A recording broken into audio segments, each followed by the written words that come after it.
저 할아버지 괜찮으신 건가요? 옷 좀 봐. 노숙자 아니야? 할아버지가 1억 있으면 제가 은행장 할게요. 제 이름은 박종석입니다. 올해 84세, 대한그룹 회장입니다. 세계 서열 5위, 자산 17조 원.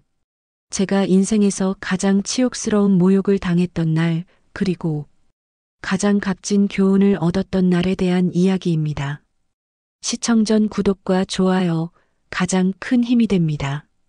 초겨울의 공기가 유난히 차가웠던 날이었습니다.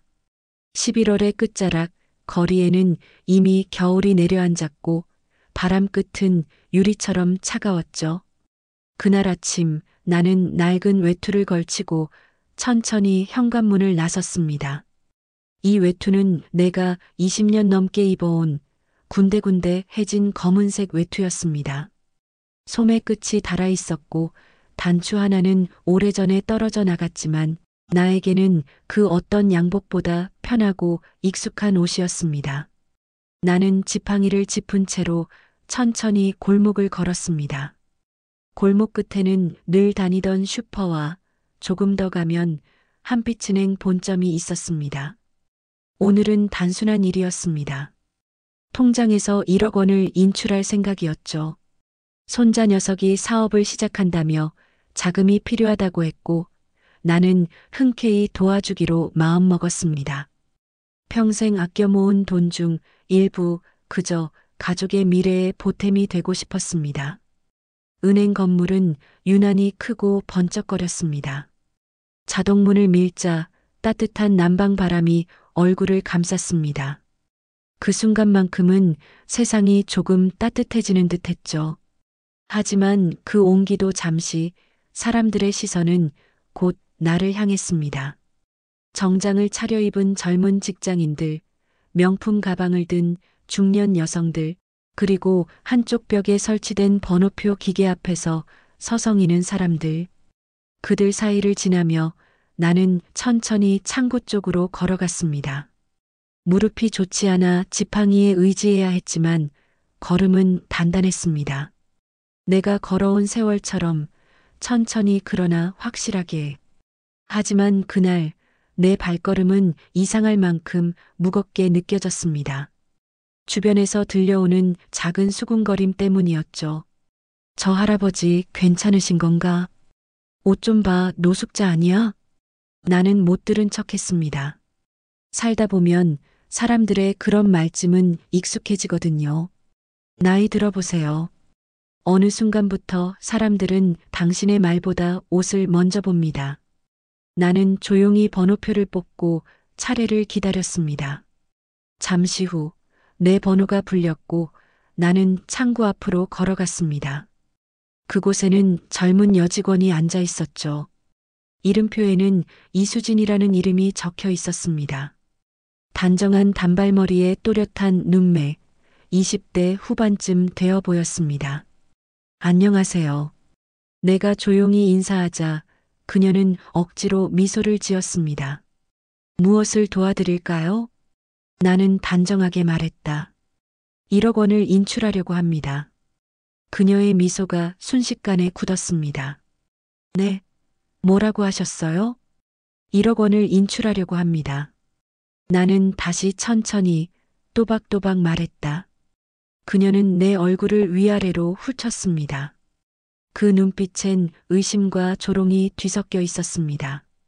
할아버지, 여기가 은행이에요. 복지센터 찾으시는 거 아니에요? 그녀의 목소리는 친절을 가장했지만 속엔 냉소가 섞여 있었습니다. 순간 로비 여기저기서 웃음소리가 터졌습니다.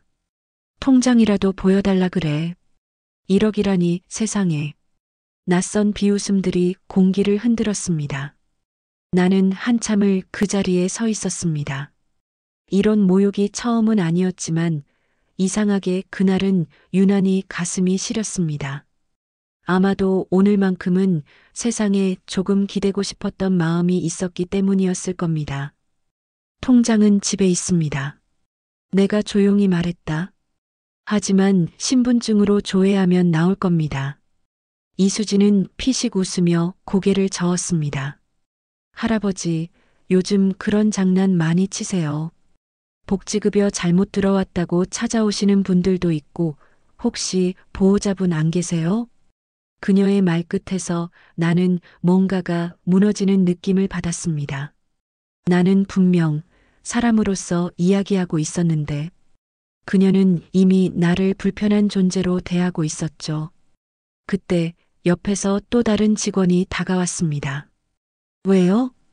이분이 1억 찾으신대요.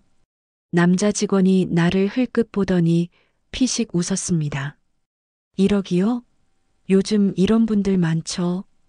차고일 거예요. 그 순간 내 안의 공기가 식었습니다.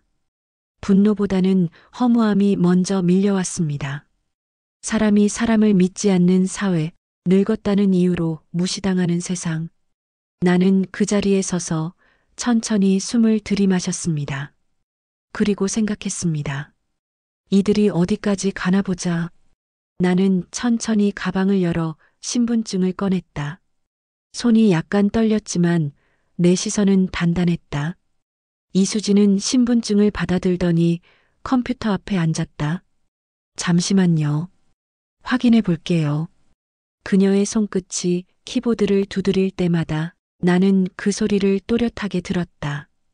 딸깍, 딸깍, 딸깍. 그 짧은 소리가 내 지난 세월처럼 무겁게 울렸다. 몇 초의 정적이 흘렀다. 그리고 이수진의 표정이 굳었다. 눈동자가 미세하게 흔들리고 입술이 떨렸다. 지점장님. 그녀가 낮은 목소리로 옆을 불렀다. 잠깐, 이거 좀 봐주세요. 옆 창구에 있던 남자 직원이 다가왔다. 왜? 이분 계좌가. 이수진은 말을 잇지 못했다. 남자 직원이 모니터를 들여다보다가 눈이 휘둥그레졌다. 이게 뭐야? 잘못된 거 아니에요? 글쎄요, 여러 개 계좌가 있는데. 잔액이. 그의 목소리가 갈라졌다. 5,237억 원이라고 표시돼요. 순간 은행 안의 모든 소리가 멎었다. 복사기 돌아가는 소리도, 번호표 불리는 전광판의 전자음도, 그리고 사람들의 대화까지 모두 멈춰 있었다. 뭐라고요? 지점장 강민수가 다가왔다. 5천억? 그는 모니터를 들여다보고 이내 말을 잃었다. 설마 이름이 박종석 맞습니까? 나는 천천히 고개를 끄덕였다. 맞습니다. 제 이름이 박종석입니다. 강민수의 얼굴이 하얗게 질렸다. 이수진은 의자에서 벌떡 일어났다. 주변의 고객들도 숨을 죽였다. 아까까지 비웃던 중년 남성이 작은 소리로 중얼거렸다. 진짜야, 저 노인분이 그 사람이라고? 내가 조용히 말했다. 그래서요. 1억 인출하려는데 가능합니까? 그 누구도 대답하지 못했다. 지점장 강민수는 헛기침을 몇 번 하더니 억지로 웃으며 말했다. 그게 하하 시스템 오류일 겁니다. 그런 금액은 일반 고객 계좌엔 있을 수가 없거든요. 오류라. 나는 짧게 웃었다. 그럼 직접 조회해 보시죠. 제 이름 박종석. 한빛은행 VIP 코드 B-1일 겁니다. 그의 손끝이 떨리며 다시 키보드를 눌렀다. 그리고 그 순간 모니터에 뜬 표식 하나가 그들의 얼굴을 완전히 굳게 만들었다. 최상위 개인 고객 대한민국 금융청 명예회원. 강민수의 손이 멈췄다. 그리고 그는 천천히 나를 바라봤다. 이제 그 눈빛엔 조롱도 없었다. 대신 두려움과 당혹이 뒤섞인 시선만이 남아 있었다. 할아버지, 아니, 박 회장님, 정말 죄송합니다. 저희가 정말 몰라 뵈었습니다. 그의 목소리가 떨렸다. 하지만 나는 아무 말도 하지 않았다. 이수진이 한 걸음 다가왔다. 얼굴은 창백했고 손끝은 차가웠다. 회장님, 저 죄송합니다. 아까 말씀드린 건 그냥 농담이었어요. 진심은 아니었어요. 그녀의 눈가가 젖어 있었다. 나는 천천히 그녀를 바라봤다. 그 말 기억나오? 할아버지가 1억만 있어도 제가 은행장 하겠다. 그녀의 눈물이 뚝 떨어졌다. 네, 기억납니다. 정말 죄송합니다. 나는 조용히 고개를 끄덕였다. 줬소. 그럼 그 말 내가 기억해두지. 로비의 공기가 얼어붙은 듯 정적에 잠겼다. 사람들은 숨도 쉬지 못했고 누군가는 핸드폰을 떨어뜨렸다. 나는 지팡이를 짚고 천천히 몸을 돌렸다. 그럼 난 이만. 그 한마디를 남기고 나는 문을 향해 걸었다. 그 어떤 이도 내 앞을 막지 않았다. 문이 열리자 찬바람이 스며들었다. 그 바람은 이상하게도 따뜻했다. 조롱의 공기 속을 벗어났다는 안도감 때문이었을까? 나는 천천히 은행 앞 벤치에 앉았다. 손끝이 약간 떨렸지만 마음은 담담했다. 나는 은행을 나와 찬바람이 부는 거리 벤치에 앉았다. 손끝이 저렸지만 머릿속은 이상하리만치 맑았다. 얼마 전까지만 해도 분노가 끓어올랐지만 지금은 오히려 모든 게 덤덤하게 느껴졌다. 할아버지, 익숙한 목소리가 들렸다. 고개를 돌리자 손자 현우가 허겁지겁 달려오고 있었다. 회색 패딩에 운동화를 신은 25살 청년. 숨을 헐떡이며 내 앞에 섰다. 할아버지, 왜 여기 계세요? 인출은 하셨어요? 나는 조용히 고개를 저었다. 못했다. 왜요? 무슨 일 있었어요? 나는 잠시 말을 멈추고 천천히 손자에게 말했다. 사람들이 나를 보고 웃더구나. 네. 1억 찾으러 왔다니까 복지센터 가보라더구나. 현우의 얼굴이 굳어졌다. 뭐라고요? 그게 말이 돼요? 웃기지? 하지만 그 사람들 눈엔 나는 그냥 낡은 외투를 입은 늙은 노인이었을 뿐이야. 현우의 눈에 분노가 치밀었다. 그럼 제가 같이 들어가서 따질게요. 어떻게 그런 식으로 어른을 대할 수가 있어요? 나는 고개를 저었다. 아니다. 그럴 필요 없어. 하지만 현우야. 나는 손자의 어깨에 손을 얹었다. 사람은 눈에 보이는 것만 믿으려 하지. 내가 입은 외투, 지팡이, 주름진 얼굴. 그걸로 나를 판단한 거야. 현우는 고개를 숙였다. 그의 표정엔 답답함과 안타까움이 뒤섞여 있었다. 그래도 너무했어요.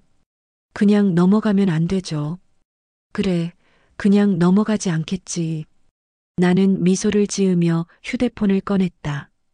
회장님, 안녕하십니까? 전화기 너머로 들려온 목소리에 현우의 눈이 휘둥그레졌다. 회장님이라고요? 대수야, 지금 어디 있나? 본사에 있습니다. 지금 당장 한빛은행 본점 앞으로 와. 정 본부장도 같이. 네. 본점이요? 지금 바로요? 그래, 30분 안에. 전화를 끊자 현우가 나를 바라봤다. 할아버지 방금 회장님이라고 했는데요. 나는 조용히 웃었다. 그래, 나다. 설마 대한그룹 회장님이세요? 그래. 현우의 입이 떡 벌어졌다. 저는 그냥 평범하게 사시는 줄만 알았어요. 돈이 좀 있으신 건 알았지만 설마 그걸 말할 필요가 있겠니? 난 그냥 박종석이면 충분했어. 나는 눈을 들어 은행 건물을 바라봤다. 하지만 오늘은 좀 다르구나. 뭘 하시려는 거예요?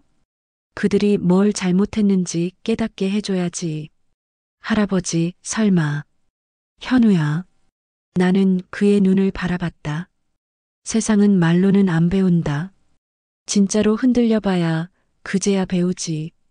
멀리서 자동차 경적 소리가 들렸다. 은행 앞에 검은색 세단 2대가 나란히 섰다. 운전석 문이 열리고 정장을 입은 남자 둘이 내렸다. 비서 한대수와 금융본부장 정인호였다. 회장님, 그들은 허리를 깊이 숙였다. 사람들의 시선이 일제히 우리에게 쏠렸다. 조금 전까지만 해도 비웃던 얼굴들이 이제는 놀람과 혼란으로 굳어 있었다. 오느라 수고했네. 무슨 일이십니까? 은행 안에서 조금 전에 있었던 일 들어가서 직접 보자. 정인호가 태블릿을 열어 숫자를 확인했다. 회장님 개인 계좌 5,237억, 법인 계좌 3,800억, 총 9천억 원이 한빛은행에 있습니다. 그래, 전부 빼자. 전부요? 정인호의 얼굴이 굳었다. 그럼 은행이 휘청거리겠지. 나는 담담하게 말했다. 그 정도 충격은 받아야 변하지 않겠나? 한대수 비서가 잠시 머뭇거리다 조심스럽게 물었다. 회장님, 정말 전액 인출을 진행하시겠습니까? 이건 단순한 조치가 아닙니다. 나는 천천히 고개를 끄덕였다. 그래, 전액이다. 내 개인 계좌뿐만 아니라 법인 자금까지. 정인호 본부장이 얼굴을 굳히며 말했다. 회장님, 그건 한빛은행 전체에 영향을 줍니다. 이 금액이 한꺼번에 빠지면 유동성이 흔들릴 겁니다. 시장에선 곧바로 대한그룹이 거래를 끊었다는 신호로 받아들이겠죠. 그렇다면 그들도 그만큼의 교훈을 얻을 거다. 내 목소리는 낮고 단단했다. 하지만 정인호가 더 말하려 했으나 나는 손을 들었다. 괜찮네. 오늘은 돈이 아니라 마음을 계산할 날이야. 현우가 초조한 표정으로 나를 바라봤다. 할아버지, 진짜 그렇게 하실 거예요? 은행이 망하면 거기 일하는 사람들은요? 나는 잠시 손자의 눈을 바라보다가 천천히 말했다. 알고 있다. 하지만 오늘은 누가 무너지는지를 보여줄 필요가 있다. 사람이 사람을 조롱할 때 얼마나 값비싼 대가를 치르는지 말이다. 차가운 바람이 불었다. 은행 앞에 떨어진 낙엽들이 스산하게 흩날렸다. 나는 잠시 하늘을 올려다봤다. 그 속엔 오래전 내가 잊고 있던 감정, 존중받고 싶다는 단순한 바람, 이 깃들어 있었다. 대수야. 예, 회장님. 지점장에게 전화하지 마라. 네. 그냥 들어가자. 아무 연락도 예고도 하지 말고. 정인호가 눈을 크게 떴다. 회장님, 직접 들어가시려는 겁니까? 그래. 조금 전처럼 낡은 외투 그대로. 그들이 나를 알아보지 못한 그 모습으로. 한대수가 당황스레 물었다. 그럼 저희는 어떻게 할까요? 15분 뒤에 따라 들어오게. 난 먼저 들어가서 그들의 진짜 얼굴을 보고 싶네. 현우가 불안한 눈빛으로 말했다. 할아버지, 혼자 가시면 안 돼요. 나는 미소 지으며 손자의 어깨를 두드렸다. 괜찮다. 이런 일은 혼자 해야 한다. 나는 다시 은행 문을 향해 걸어갔다. 지팡이가 바닥을 치는 소리가 일정하게 울렸다. 문을 밀자 따뜻한 공기가 다시 얼굴을 스쳤다. 하지만 이번엔 그 안의 온기가 더 차갑게 느껴졌다. 로비는 여전히 붐비고 있었다. 번호표 불빛이 깜빡이고 사람들의 대화가 여기저기서 흘러나왔다. 몇몇은 나를 알아보고 속삭였다. 저기 또 왔어. 그 할아버지. 복지센터 안내해 드려야 하는 거 아니야? 그들의 웃음이 다시 내 귀를 때렸다. 나는 천천히 안내 데스크로 걸어갔다. 그곳에는 여전히 이수진이 앉아 있었다. 그녀는 나를 보자마자 미간을 찌푸렸다. 어머, 또 오셨어요? 아까 말씀드렸잖아요. 복지 상담 받으시라고요. 1억 인출하러 왔습니다. 내 목소리는 변함이 없었다. 또요? 그녀가 피곤하다는 듯 한숨을 쉬었다. 할아버지, 이제 그만 좀 하세요. 여기 사람들도 바빠요. 그때 뒤에서 익숙한 목소리가 들렸다. 무슨 일입니까? 지점장 강민수였다. 그 역시 나를 알아보고 어이없다는 표정을 지었다. 아, 또 오셨네요. 제가 분명 말씀드렸죠. 복지 상담부터 받아보시라고. 복지 상담이 아니라 내 돈을 찾으러 왔다 했소. 할아버지, 그 5천억 원이라는 건 시스템 오류라니까요. 그런 돈을 가진 분이 이렇게 다니실 리가 있습니까? 나는 조용히 미소를 지었다. 그럴 수도 있지 않소? 말도 안 됩니다. 그가 고개를 저었다. 죄송하지만 저희는 더 이상 응대할 수 없습니다. 다른 은행을 알아보세요. 그 순간 문이 열렸다. 낯선 정장 차림의 두 남자가 들어왔다. 정인호와 한대수였다. 그들은 곧장 로비를 가로질러 내 앞으로 다가왔다. 이수진이 동료에게 속삭였다. 저 사람들 누구야? 모르겠는데 뭔가 느낌이 이상한데? 두 사람은 내 앞에서 동시에 허리를 깊게 숙였다. 회장님, 기다리시게 해서 죄송합니다. 순간 공기가 멈췄다. 모든 시선이 우리 쪽으로 쏠렸다. 이수진의 얼굴에서 피가 가셨고 강민수의 손이 떨렸다. 회 회장님? 정인호가 천천히 말했다. 이분이 대한그룹 회장님, 박종석 회장님이십니다. 로비 전체가 얼어붙었다. 웃음소리는 사라지고 대기표 전광판마저 멈춘 듯 고요했다. 정인호의 말이 끝나자 로비 전체가 숨을 삼켰다. 대한그룹 회장님? 속삭이던 말들이 점점 커져갔다. 잠시 전까지 비웃음을 짓던 사람들의 얼굴이 지금은 두려움과 당혹감으로 굳어 있었다. 강민수 지점장이 허겁지겁 앞으로 나왔다. 회장님, 정말 죄송합니다. 저희가 몰라 뵈었습니다. 그는 말끝을 잇지 못한 채 고개를 숙였다. 하지만 나는 여전히 말이 없었다. 이수진은 손을 떨며 자리에서 일어섰다. 저 회장님, 정말 죄송합니다. 그때는 그런 뜻이 아니었어요. 그저 농담처럼 내 목소리가 낮게 울렸다. 그녀의 어깨가 움찔했다. 내가 그때 웃음을 지었으면 그것도 농담이 됐겠지. 이수진은 울음을 터뜨렸다. 죄송합니다. 진심으로 사과드릴게요. 다시는 그런 일 없을 거예요. 강민수가 재빨리 끼어들었다. 회장님, 이 직원이 아직 경험이 부족해서 실수를 저희가 교육을 철저히. 교육? 나는 조용히 그의 말을 끊었다. 그 교육이 사람을 겉모습으로 판단하라고 가르치나? 순간 그의 입이 닫혔다. 나는 천천히 그들을 바라봤다. 지점장님, 네, 회장님. 조금 전 내가 1억 인출하러 왔을 때 당신이 뭐라 했지? 그게 복지 상담을 먼저 받으시라 했습니다.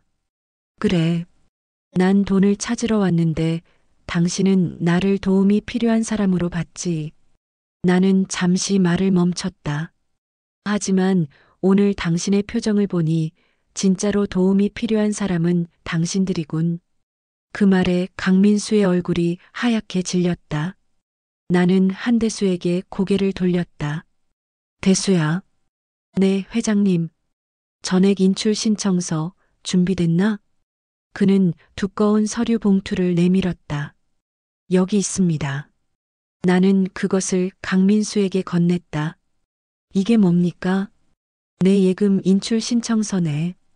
개인 계좌 5,237억, 법인 계좌 3,800억. 전부 빼겠네. 그의 손이 떨렸다.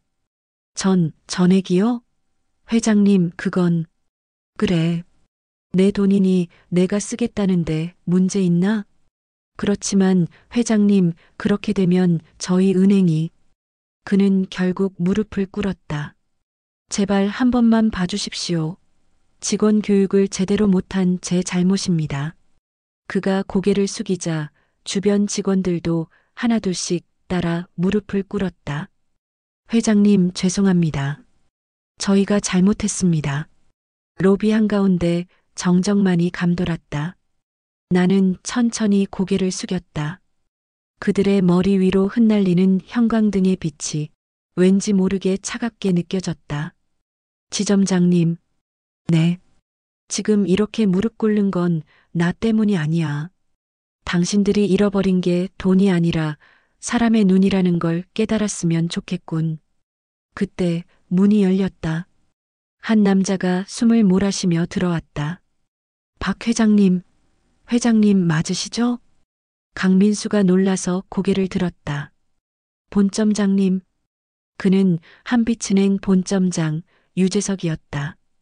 회장님, 처음 뵙겠습니다. 그는 허리를 깊게 숙였다. 본부에서 보고받았습니다. 이 모든 일 변명의 여지가 없습니다. 그럼 알고 오셨겠군. 예. 전부 들었습니다. 좋소. 그럼 내 뜻도 들었겠지. 전액 인출하신다고. 맞소. 유재석의 표정이 굳었다. 회장님, 그 결정을 번복해 주십시오. 그렇게 되면 은행은 물론 수많은 직원과 고객이 피해를 입습니다. 그건 내 책임이 아니지. 물론입니다. 하지만 그는 잠시 숨을 고르고 말했다. 저희에게 기회를 주십시오. 변할 수 있는 시간을. 내가 눈썹을 살짝 올렸다. 기회? 예, 회장님. 단 일주일만 주십시오. 그동안 전 직원 교육과 고객 응대 매뉴얼을 완전히 바꾸겠습니다. 실수한 직원들은 정직시키고 직접 봉사활동에 나가게 하겠습니다. 나는 그를 뚫어지게 바라봤다. 그 눈빛에는 거짓이 없었다. 일주일 후에도 아무것도 달라지지 않았다면? 그땐 회장님의 뜻대로 하십시오.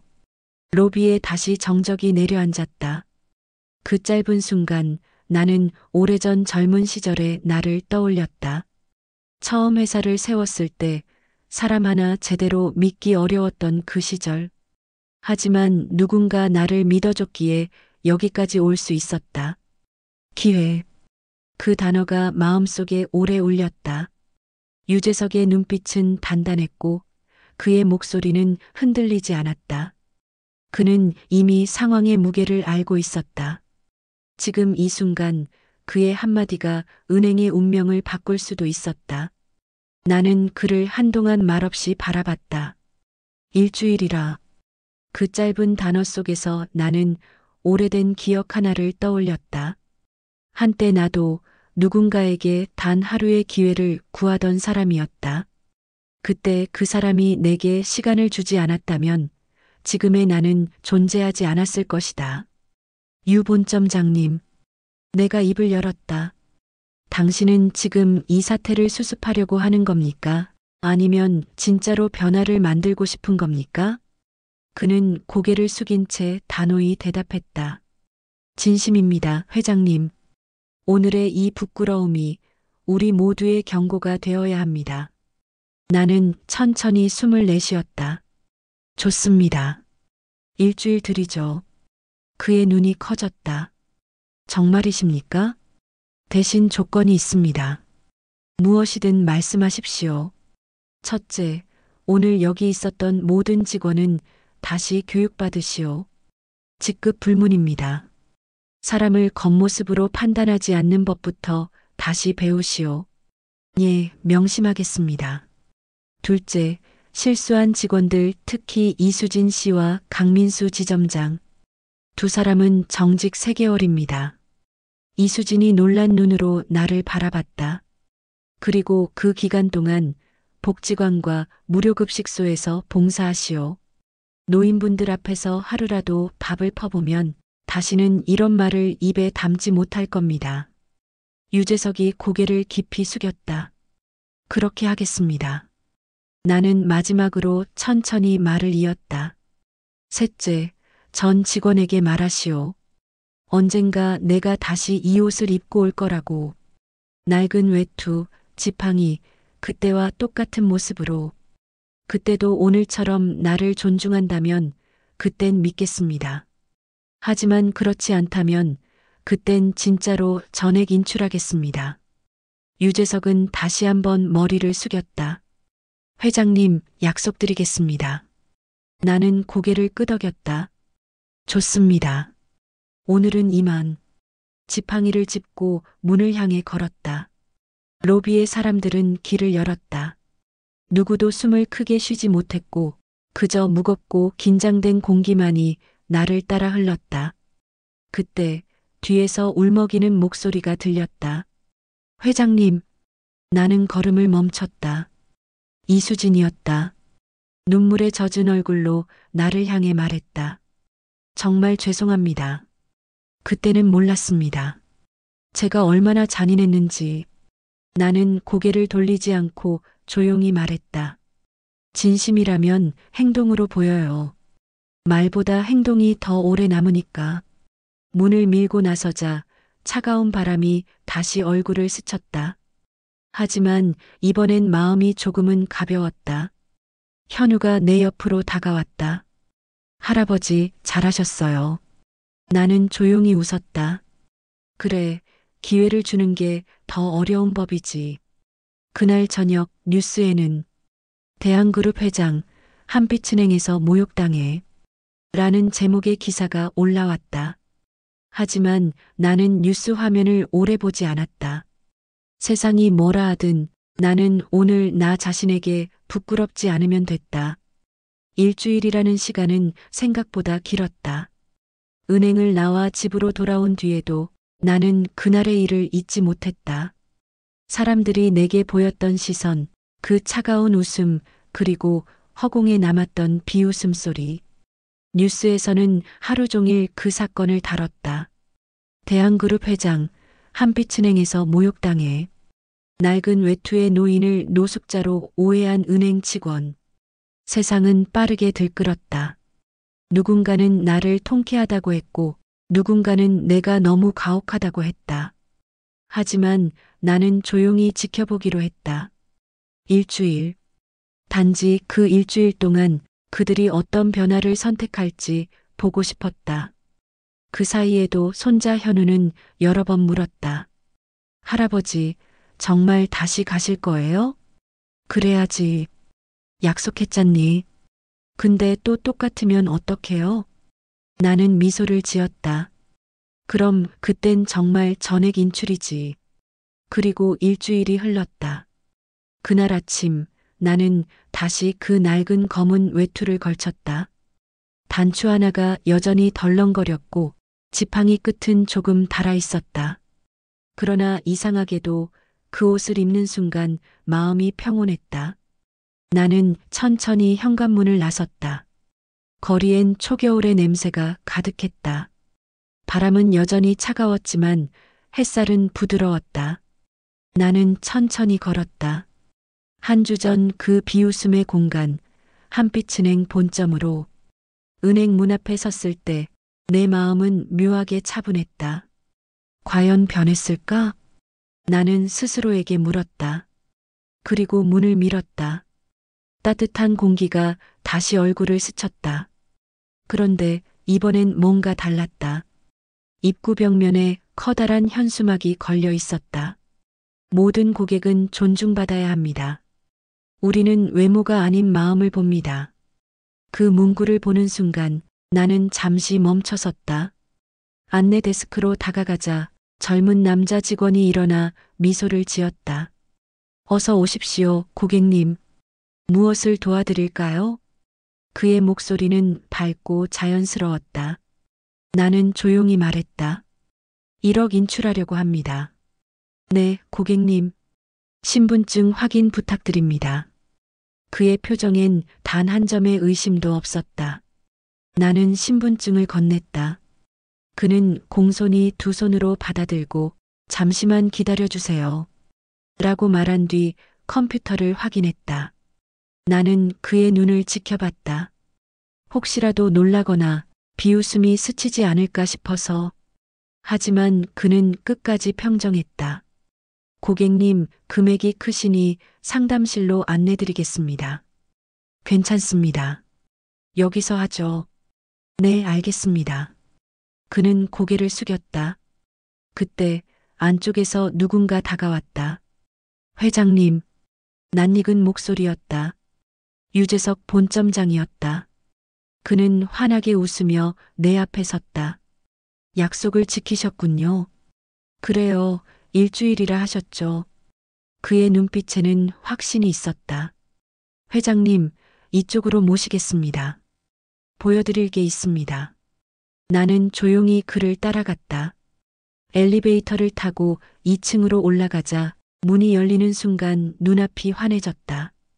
그곳엔 고객응대 교육센터라는 간판이 걸려 있었다. 안에는 여러 직원들이 앉아 있었다. 스크린에는 이런 문장이 떠 있었다. 고객의 외모가 아니라 마음을 봅니다. 존중은 직급이 아니라 사람에게 향해야 합니다. 유재석이 말했다. 일주일 동안 매일 아침 8시부터 저녁까지 교육했습니다. 지점장부터 신입 직원까지 전원 참여했습니다. 나는 고개를 끄덕였다. 이수진 씨는요? 은평구 복지관에서 봉사 중입니다. 하루도 빠지지 않고 어르신들 식사를 돕고 있습니다. 나는 창밖으로 시선을 돌렸다. 햇살이 따스하게 비치고 있었다. 그 빛 속에서 내 마음의 응어리도 조금씩 녹아내리는 듯했다. 유본점장님. 네, 회장님. 당신은 단지 위기를 넘기기 위해 변한 게 아니라 사람의 마음을 바꾸려고 애쓴 것 같군요. 그가 고개를 숙였다. 맞습니다. 이번 일로 저희가 많이 배웠습니다. 사람을 잃으면 돈은 아무 소용이 없다는 걸요. 나는 조용히 미소 지었다. 좋아요. 그럼 나도 약속을 지켜야겠군. 예. 9천억은 그대로 두겠습니다. 유재석의 얼굴이 환해졌다. 정말 감사합니다, 회장님. 하지만 나는 손가락을 들어 올렸다. 6개월 후에 다시 올 겁니다. 그때도 내가 이 옷을 입고 올 거예요. 그때도 오늘처럼 대한다면 그땐 진짜로 믿겠습니다. 그는 깊게 고개를 숙였다. 반드시 그 믿음을 지켜내겠습니다.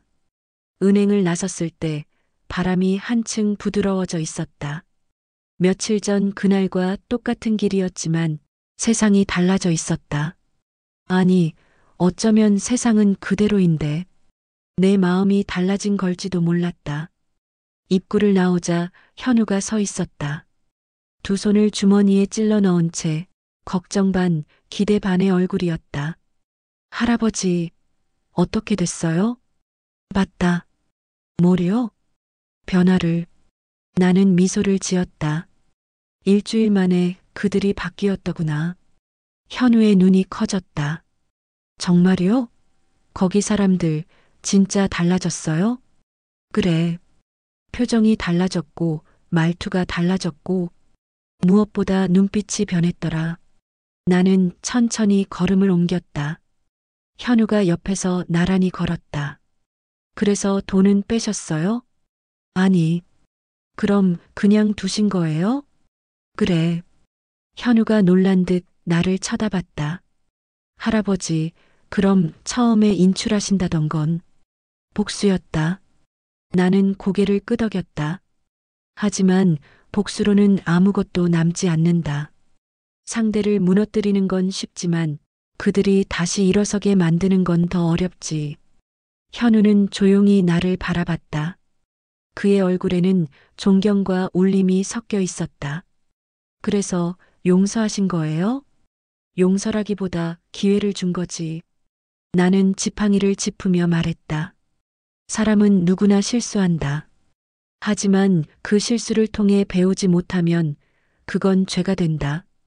거리의 나무들이 바람에 흔들렸다. 노을빛이 유리창에 반사되어 은은하게 비쳤다. 나는 잠시 걸음을 멈추고 하늘을 올려다봤다. 현우야. 네. 할아버지가 젊을 때는 세상이 지금보다 훨씬 가난했단다. 하지만 그때 사람들은 서로를 더 따뜻하게 대했지. 돈이 없었기 때문이 아니라 마음이 있었기 때문이야. 현우는 고개를 끄덕였다. 지금은 너무 많은 걸 돈으로 재잖아요. 그래서 사람들이 점점 작아져 가는 거야. 나는 잠시 말을 멈췄다가 천천히 이어갔다. 오늘 난 한 가지를 배웠다. 뭐래요? 진짜 부자는 돈이 많은 사람이 아니라 사람을 바꾸게 만드는 사람이더라.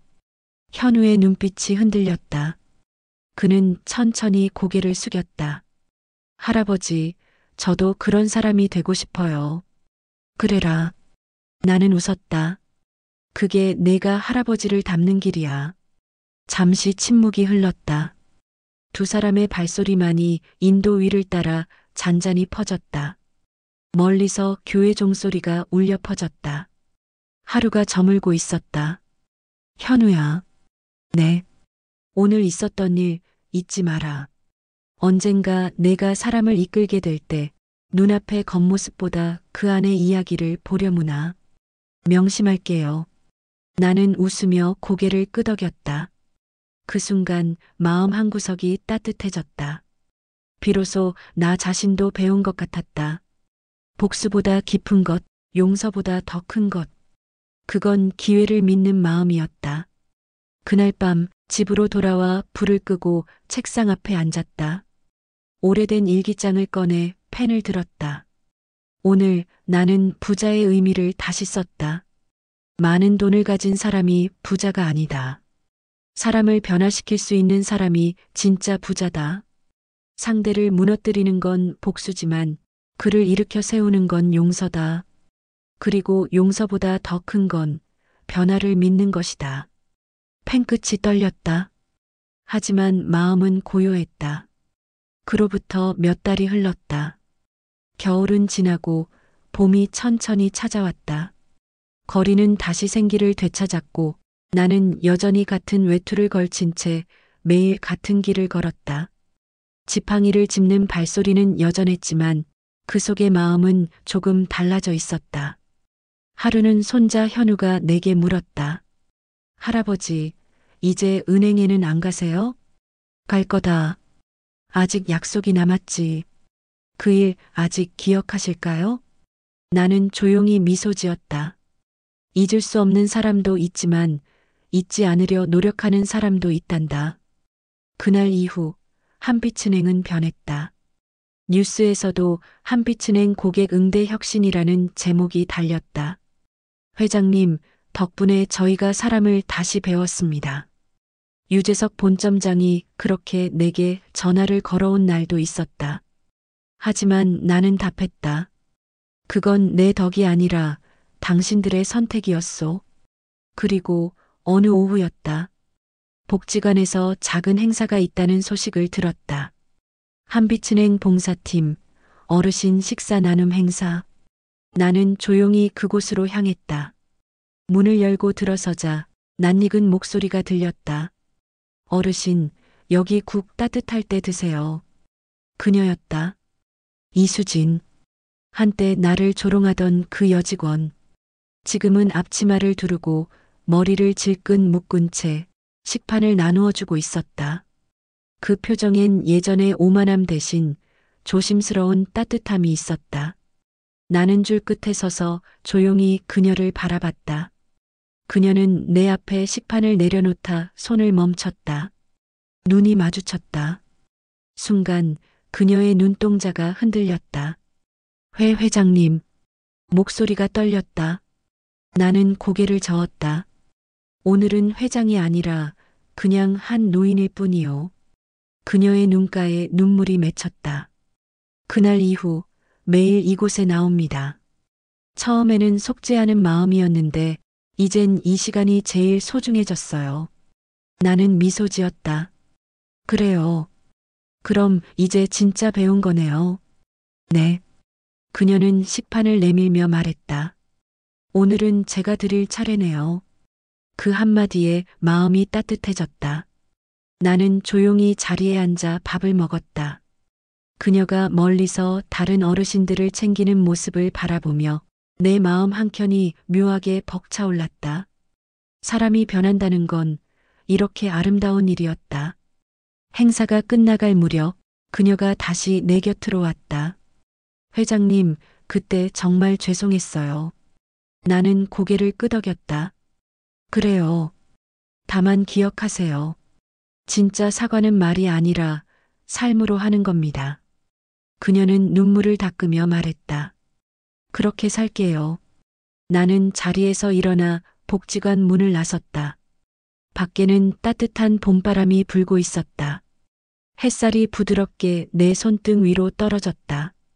그때 문득 오래전 그날의 한 장면이 떠올랐다. 차가운 은행 로비, 비웃던 얼굴들, 그리고 나를 둘러싼 그 조롱의 공기. 하지만 이제 그 기억조차도 내겐 고마운 선물이었다.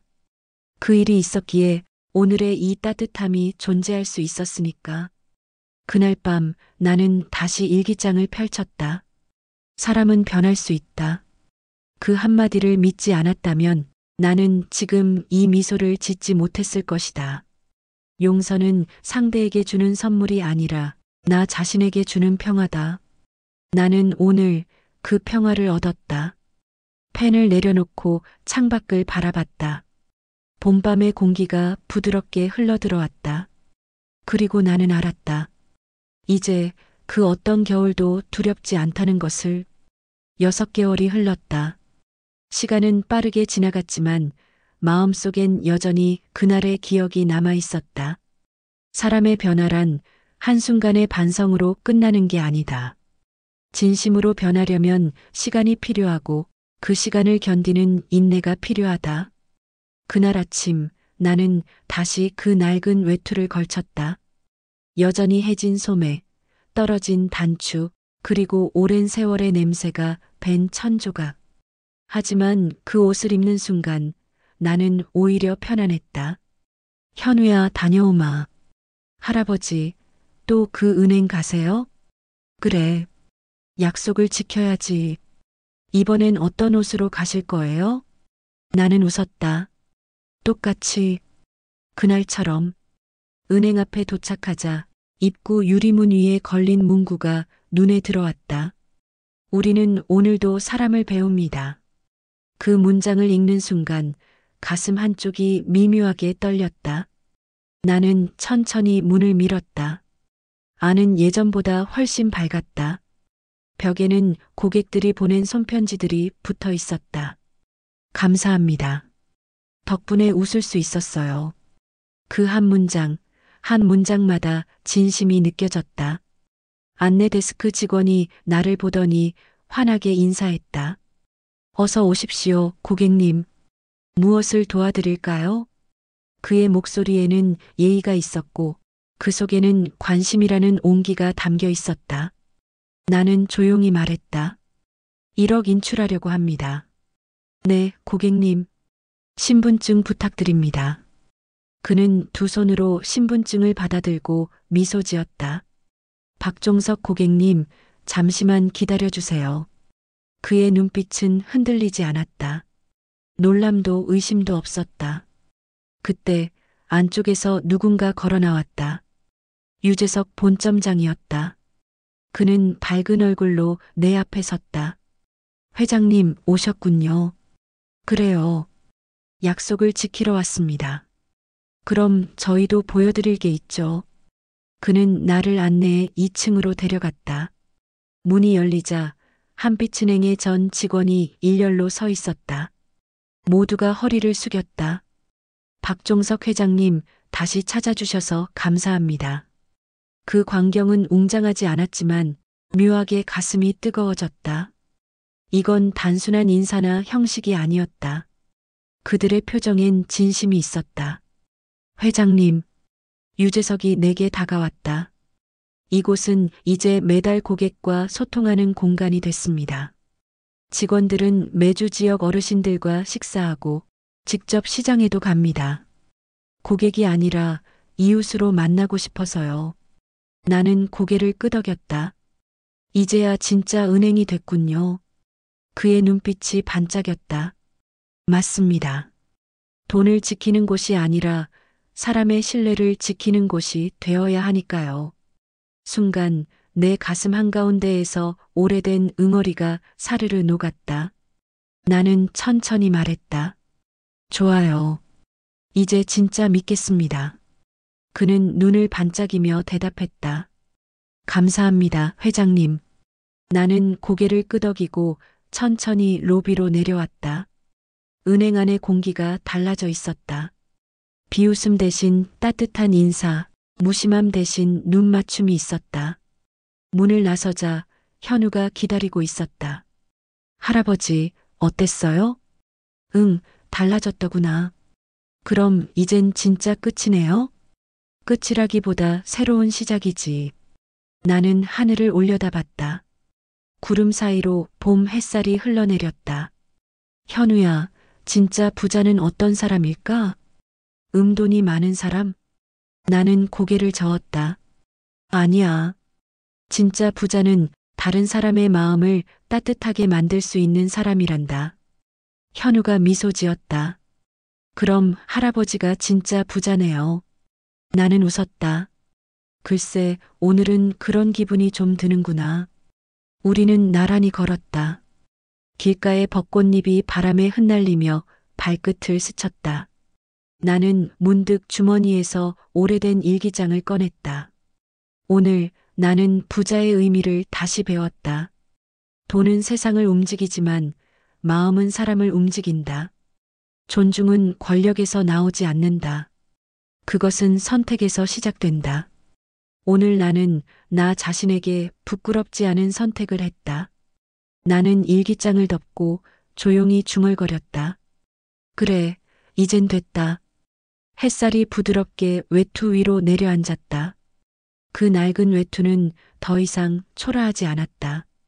그건 한 사람의 인생이 남긴 흔적이자 누군가의 마음을 바꾼 증거였다.